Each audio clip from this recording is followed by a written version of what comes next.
Well, sports is back, boys and girls. We have Major League Baseball underway, and last night we had back-to-back thrilling, I would say, at least in the case of the Lakers-Clippers, although it's still a really entertaining game in the Pelicans game against the Jazz, just not as many star players involved. The more significant outcome, first of all, last night, I thought, was, well, we're going to talk a little bit about the kneeling and the controversy, of course, throughout the entirety of this show at different moments. But I thought, let's just talk big picture here for a minute. I thought the NBA court itself, in terms of what it looks like on television, I don't feel like I'm losing very much by not being in Staples Center for last night's game, for instance, between the Lakers and the Clippers. I was there in Staples Center for the start of the season for the Lakers-Clippers game.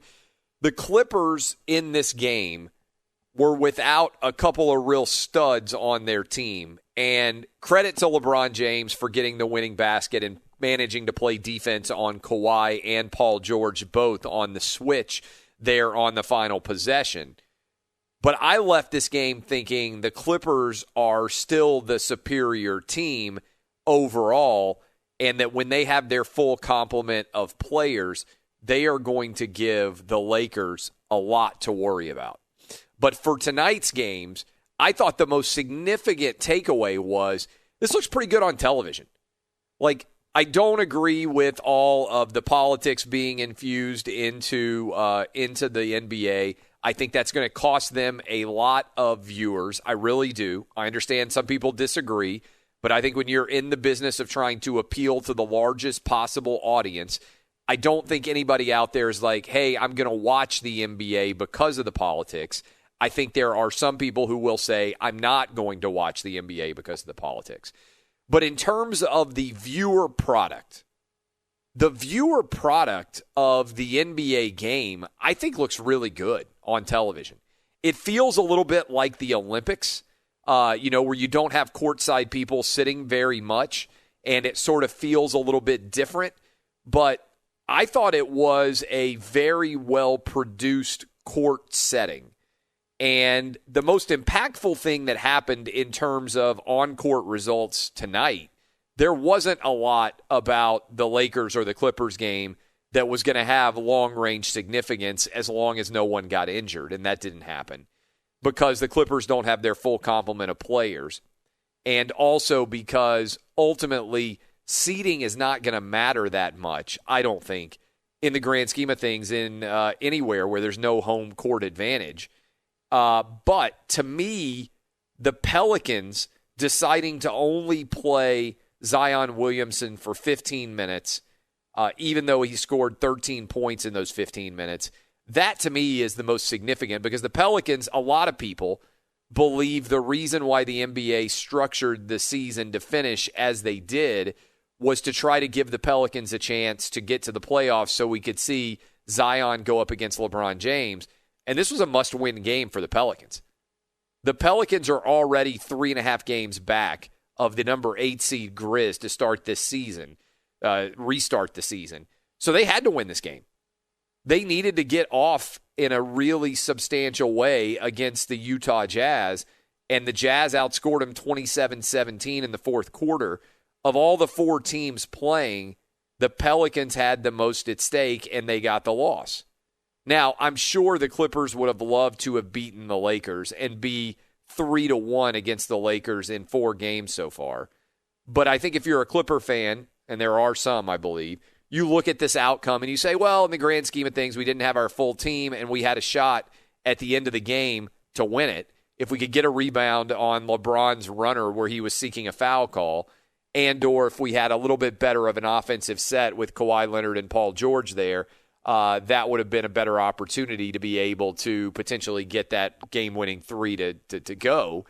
It wasn't a great look. It wasn't an awful look. It would have been a tough break for the Lakers if that shot had gone.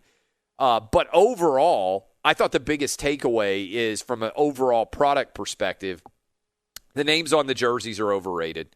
I hope that the NBA, by the time we get to the playoffs, just goes back to normal jerseys. It's hard to see the names on the jerseys. it doesn't seem to really make a lot of sense. I think if you're watching the court and the court has Black Lives Matter on it and you're not standing for the national anthem, you're already making all sorts of political statements. Do you really need to also make political statements on your jerseys, especially when a lot of the biggest names, LeBron, for instance, Paul George, don't have statements at all on their jerseys? They have their actual names. I think that's unnecessary, but also kind of hard to see, and it doesn't really aid you that much. And when there are casual fans coming in for the postseason, as typically happens, a lot of these guys people aren't going to know. So, one reason you're like, hey, who is that guy? When you're watching a team that you haven't watched play a lot, I think all the time that it doesn't make a lot of sense. And by the way, I'm always in favor of the last name on the back of the jersey. I don't like when the Penn States of the world don't put names on jerseys in the first place. And I know, again, that is a tradition. I just don't think it makes a lot of sense. But I think the big takeaways here, if you're looking at the overall landscape right now, is we should be pretty excited as sports fans. Because right now there are going to be a ton of games to react to in the NBA. There are going to be a ton of games to react to in Major League Baseball. And there are going to be a ton of games to react to in the NHL starting tomorrow. So we're talking about three of the biggest out there perspectives to think about. In never before has it ever happened in August that come tomorrow, you're going to be able to sit back and watch the NHL, the NBA, and Major League Baseball all taking place on a nightly basis. Just pick your poison, basically. Whatever you love, you're going to be able to sit back and watch it. All three of them have never been playing in August before. And so my hope is that this can help to lead us back to some sense of normalcy and that people can get away from being so angry all the time on social media, at least if they're sports, to kind of distract even in the midst of what has been a really tough 2020. And I'm going to talk about this some later, that I do think the NBA and Major League Baseball and the NHL deserve credit for finding a way to get their games back. Now, they didn't come back perfectly. I think, again, that I hope, I should say, that much like what happened in Major League Baseball, where there were a lot of big statements being made, and now basically we're back to just playing baseball, I hope that primarily the NBA can just get back to playing basketball. Just like I hope the NHL can get back to playing hockey, get back to some level of normalcy without needing to make statements all the time about politics. You're basically entertainers. Put it on an entertaining product. I still think there's rampant hypocrisy in the NBA. The NBA-China connection makes me unsympathetic to the idea that the NBA players are social justice warriors. There are just, I think, a lot of latent hypocrisies that exist in the world of sports that I'm willing to overlook if you put on an entertaining product. And last night, the NBA's product was entertaining, particularly down the stretch run of the fourth quarter, in trying to figure out exactly who was going to win these games.